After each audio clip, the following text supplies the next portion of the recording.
Hey guys, my name's Crystal Kenny, and I'm in love with creating. All things artistic and imagination involved. I'm an American girl who chased her creative dreams all the way to Paris, France, making a living using photography. This podcast takes you inside the stories of all the artsy folks I've met along the way and gives you that extra push to discover your creative gifts. The desire to create is deeply inside each and every one of us, and I give you the tools and inspiration to find a new way of living a more creative life. This is La Vie Creative, the podcast.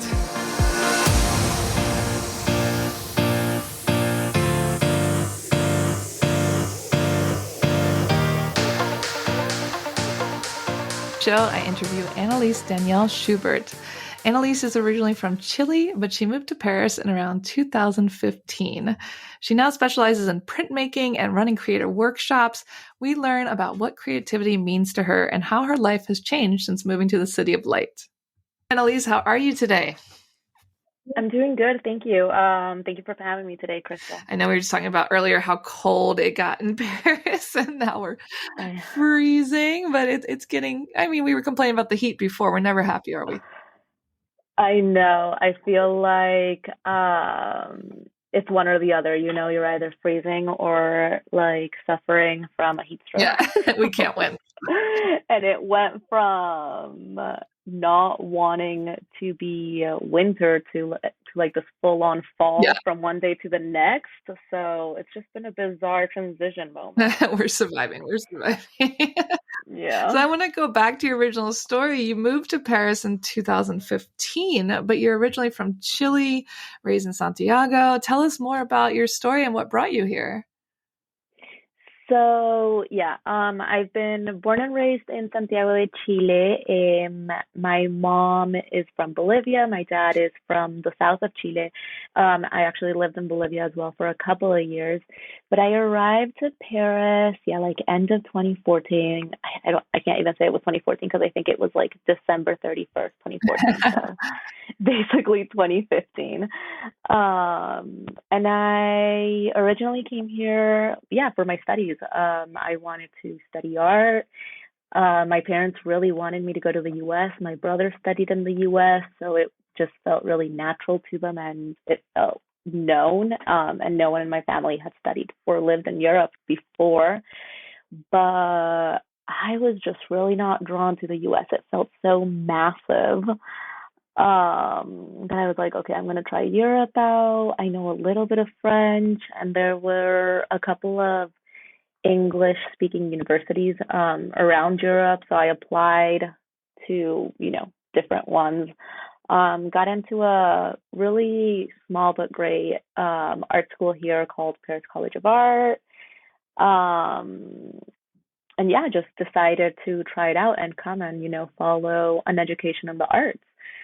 So I did that for, I got my bachelor's here 4 years, and then after 4 years passed, it seems like a lot, but, after your studies, like, you don't have really time to delve into life during. And I was like, I'm not done with this place. I can't leave. I can't imagine going anywhere else. Like, I'm just starting to find my place here, with the language, the culture, friends, and everything. So I just stayed. I love that. So many people come here to study and they fall in love with the country and try to find a way to stay. And now you're working full time as an artist. What led you there? What were some of the obstacles? Like, how were you able to make that transition from student to artist in Paris? It's hard. It's definitely, it was hard, and it still is hard. Being, an artist, having a creative career, is not for the faint of heart, I would say. Everyone's always like, oh, it must be so wonderful. Like, you're just an artist living in Paris. You get to like paint. Oh, so lovely, which is like, it is. It's incredibly amazing, but it's so romanticized in that way, and navigating it all, especially alone in a foreign country, is not easy. And was not easy, is not easy. Yeah, definitely. I think so many people would Yeah, agree with that. Like, I think we get it all the time from any expat, like it's like, oh, yes, it's so yeah, amazing. Your life is amazing. And it's like, oh no, there's a lot of paperwork. I know. And like, you can't complain because obviously, like, I mean, I have like so much gratitude for what I do, where I'm at, the opportunities I've had, like the people I've met, and things have fallen into place like beautifully in a way, you know? Um, but I mean, you cannot justify the fact that it's still difficult to navigate in that way. I think like my, career unraveled quite naturally, like step by step things began showing in their path as possibilities of things that I didn't think would, you know, be possibilities for me. Um, and I was, I guess, like courageous enough, or maybe I just had no other option to say yes to those things. Um, Yeah, definitely. but It's like it just is showing like up. still in a very, yeah, in a very hardworking Yeah. kind of manner, you know? But they always joke that entrepreneurs say no to a 40-hour work week to work like an 80-hour work week. Yeah, and that's hard. It's hard, especially because I always wanted to be like an artist. I always wanted to have like a creative career, but that didn't necessarily mean that I wanted to be a business owner. And I struggle with this thing of it's like, you're an artist and it's like, oh, okay, so you own a small business. And I was like, I don't want to own a small business. I want to be an artist, you know? Yeah. So how do you And for deal with some reason, like these things have been tied together, like all of a sudden, and I understand like the hate against, the galleries and the agents and the advantage taking and all the horror stories that there is. And I'm like, maybe they knew something though. Like we freed ourselves from having to have a gallery. We freed ourselves from having to have an agent. Maybe they were onto something. Like I don't want to do it Yeah, all. I need help. No, but it's true. A lot of Yeah. artists just want to be artists, and that's not I always the know. case. So how do you Yeah. navigate that? I mean, you just had to learn how to be a small business owner. I mean, I had to learn how to be a small business owner and I had to learn everything in French. And so when I graduated, I think like I took a year to, first of all, like everyone I knew was gone because it was like an international university. So, they all went back home or went to work somewhere else, do their masters in another place. Like I didn't have a lot of local friends or, you know, people who had come into Paris from other countries but were local here and wanting to stay here. So I had to start building a network again. I had to start finding friends again. I had to like figure out how to do things legally here. So I started, I had like a part-time job and started just like applying to things, started being like really active on Facebook groups. I started going to events, just really trying to build, I think, that network at first, that community.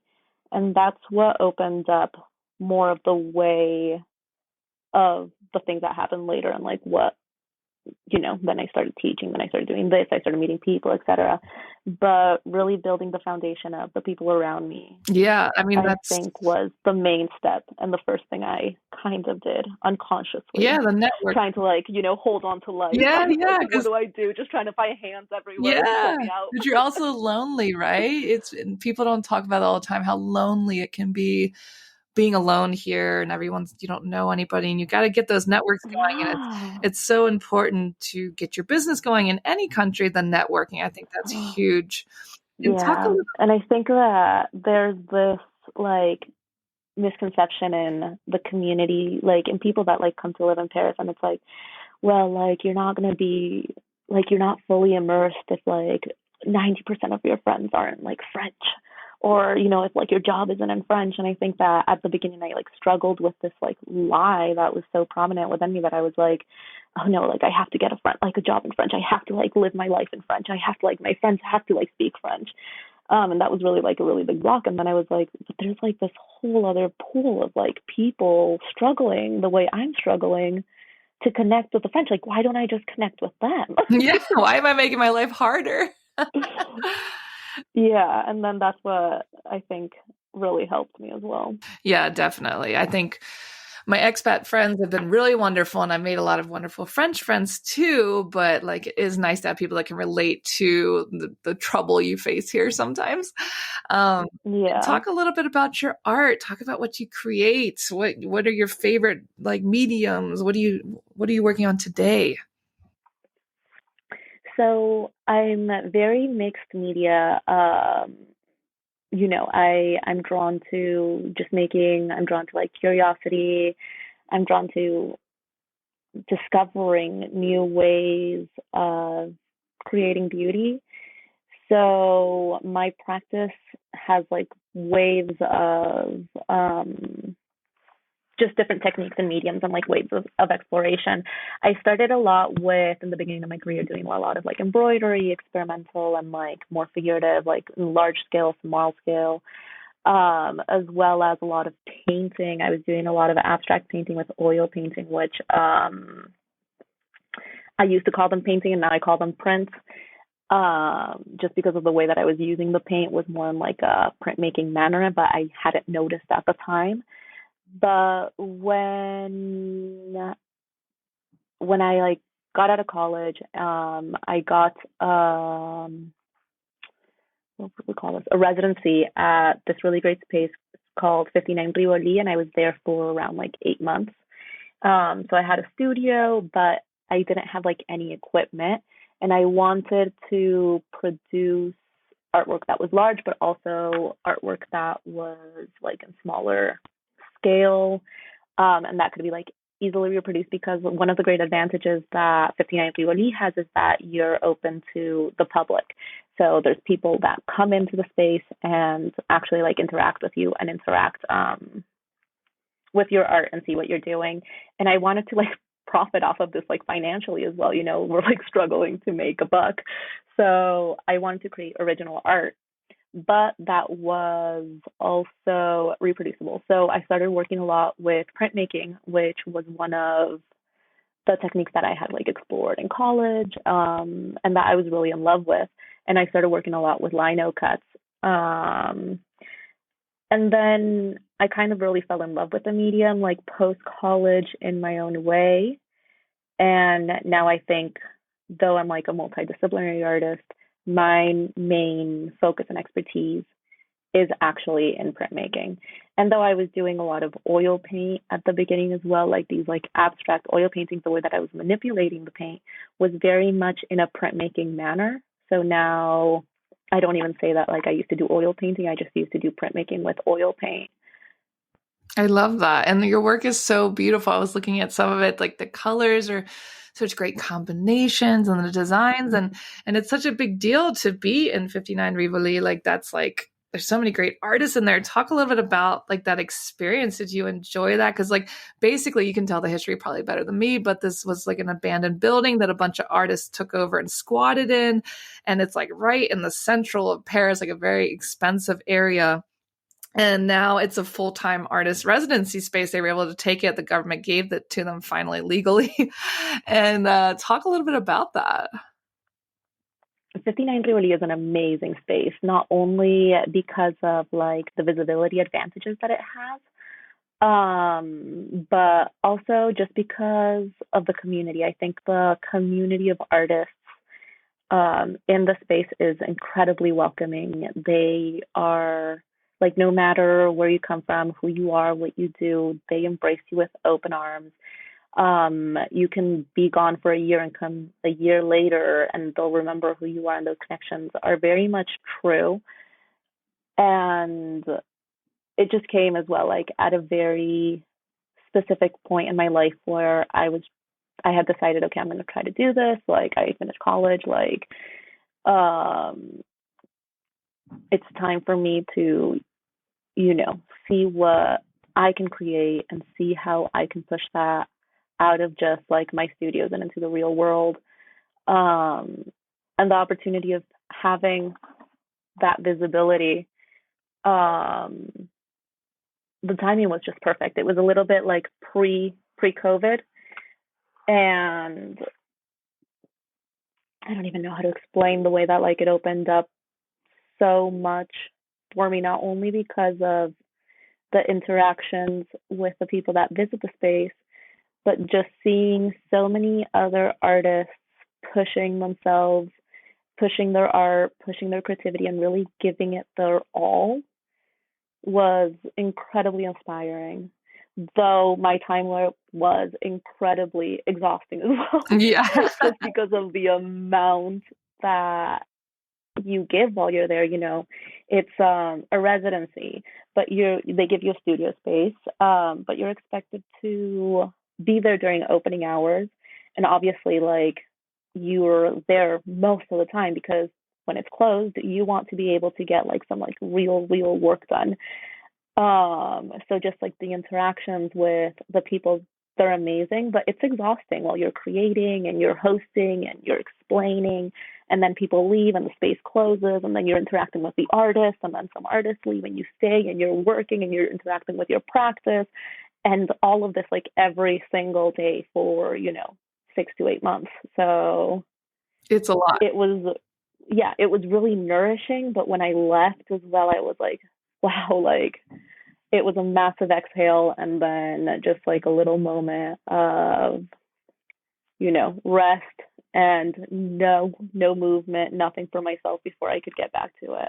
Yeah, that makes complete sense. It was like being on 24/7, whether you're talking to It people, really is. admiring your art, talking to other artists, making art. It was like full on. And Yeah.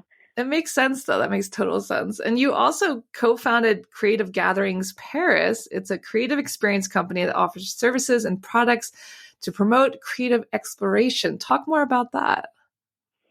So, yeah, Juli, who known as like Rivoli, is another artist and really close friend of mine.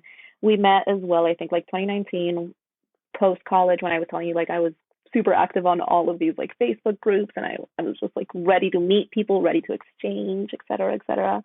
And she came into my life during that time, and she's been a constant in my life since.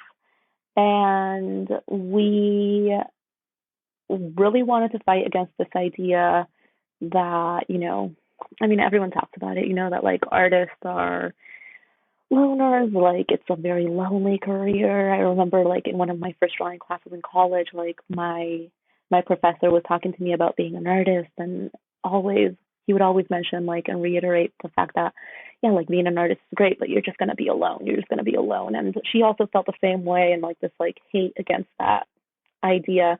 And we were like, why don't we do something about this? Like, why don't we build something where we can exchange with people through art?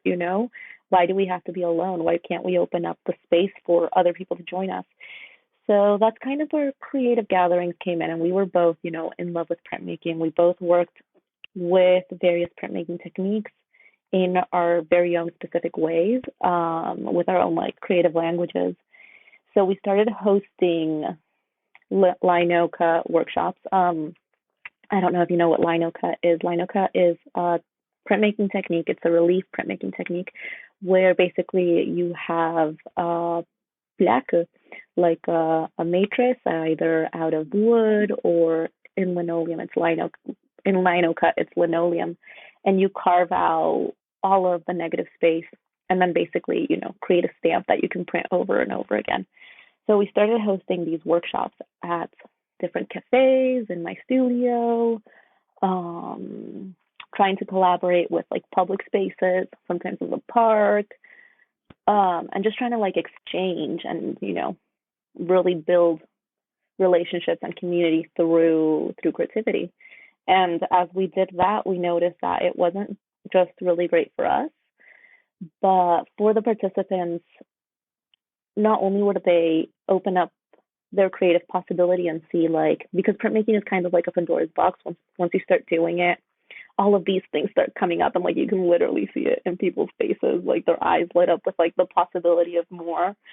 So not only was that incredible to see, but the way that people related to each other and were able to find common ground and create relationships, kind of taking off the pressure of like, I don't know, when you go to like a meetup and it's like, okay, the focus is meeting people.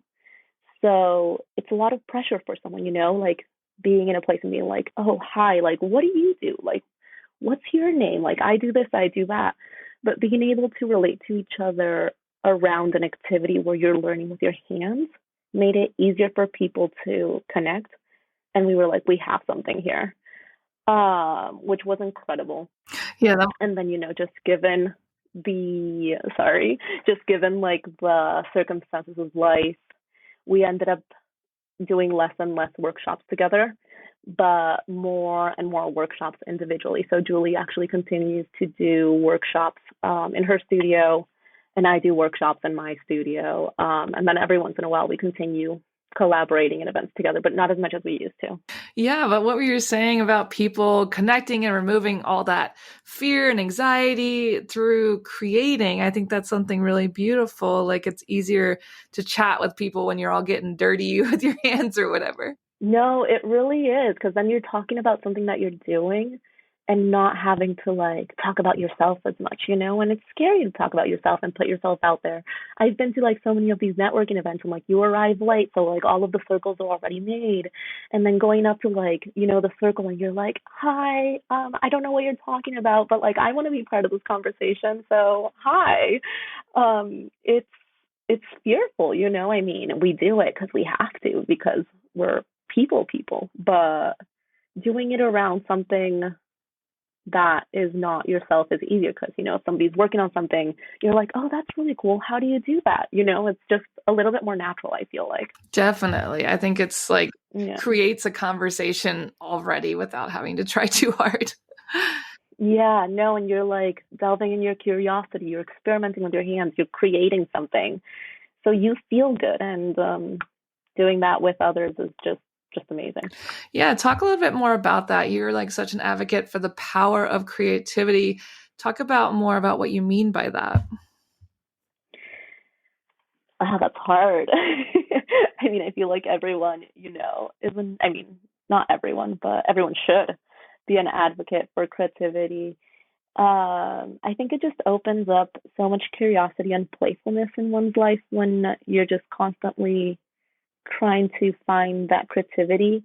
And it doesn't have to be anything big, So once you kind of tap into that and you start looking, then even the most like mundane moments can become really interesting and really playful.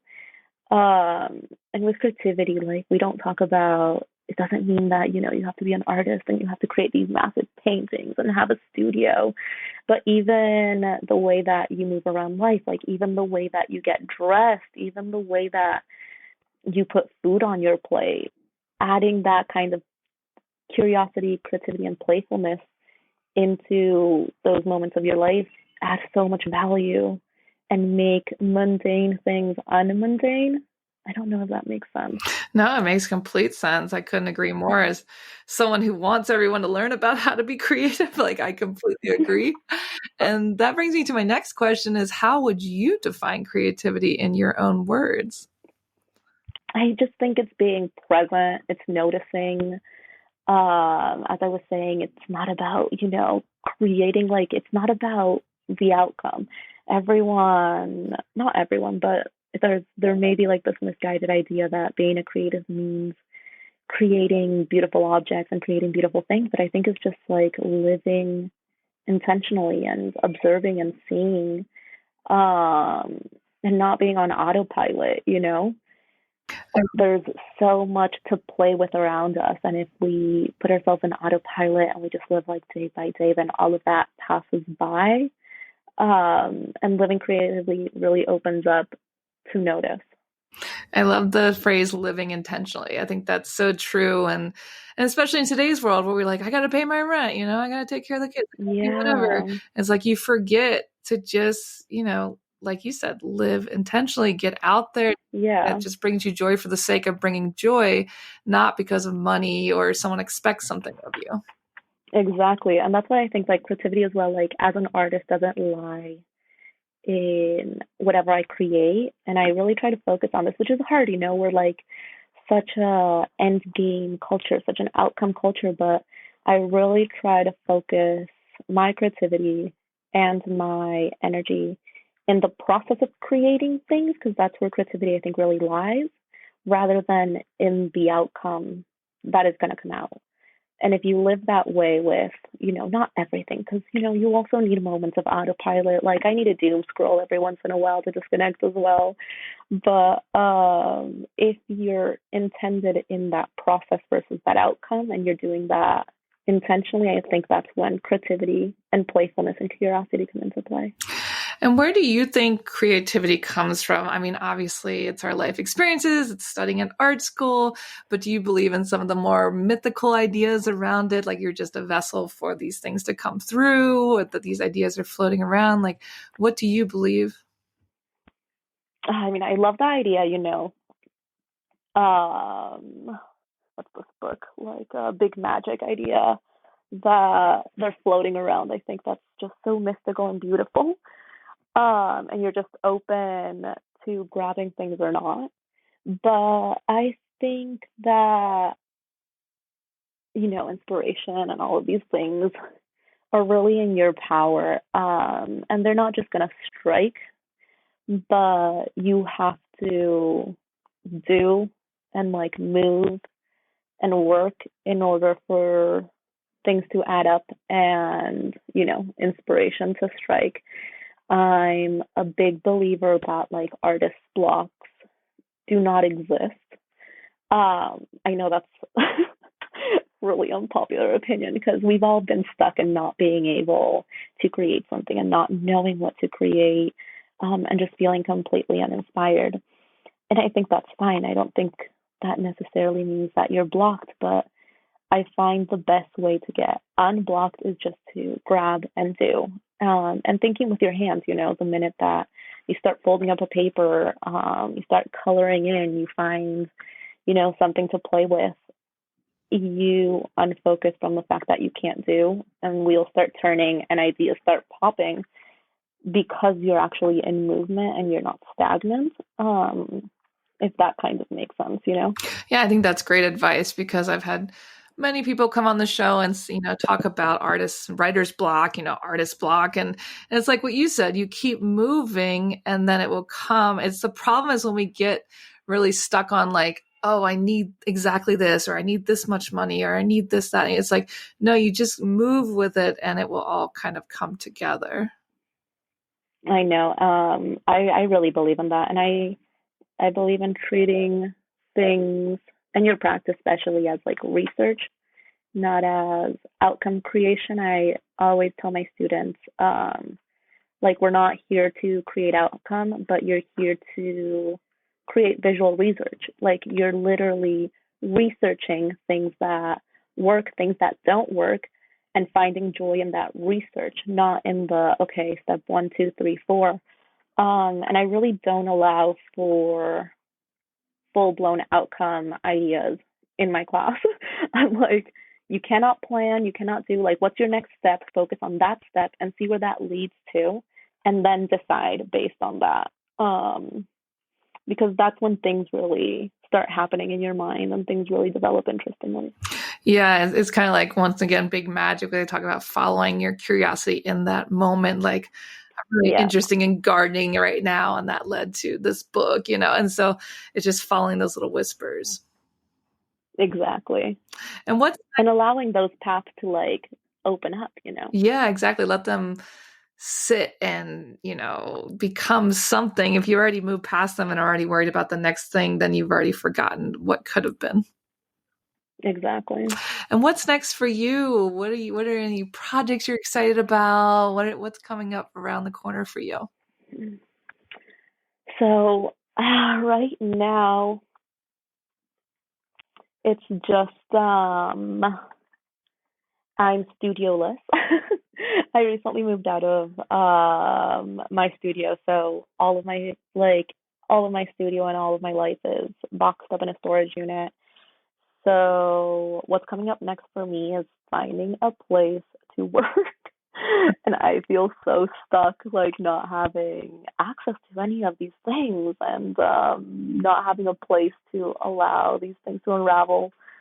So my immediate focus is literally just finding a studio. I've been like visiting places, I've been applying, this and that. It's just, I think, a really big moment of transition. and just hoping that I find a place to get back to it. Yeah, definitely. It's nice to have that space to get messy, right? Yeah, no, it's important. And I hadn't realized how important it was for me until it was Gone. kind of taken away. Yeah, gone. Yeah. And now I'm like, oh, damn, I need a place. Like, I feel so stuck. Yeah, so frustrated. I can completely understand that. I think I have some people I can connect you with. We'll talk after the show. I would absolutely love that. I'm like knocking on all the doors, ringing all the bells. Yeah, definitely. So, We'll talk. And where can people connect with you online? Check out your work, check out your workshops. so I think the best place is just like my Instagram, and it's, my name, Annelies Danielle Schubert. I know, very long Instagram handle, breaking all of the marketing rules. And then my website is usually up to date, which as well as like anneliesdanielleschubert.com. But for any movement, Instagram is the place where I'll say things first. Perfect. Well, we'll definitely share that in the show notes so you guys can just click that are listening. You don't have to remember how to spell any of that. Just check out the show notes. And thank you so much for chatting today. No, thank you so much, Crystal. This was lovely. Thank you for having me. Thanks so much for tuning in to La Vie Creative. You can find more information on MissParisPhoto.com. And if you enjoyed this show, please feel free to share and spread the word for all my creative guests. We have the power to help them to keep doing what they love. See you next time.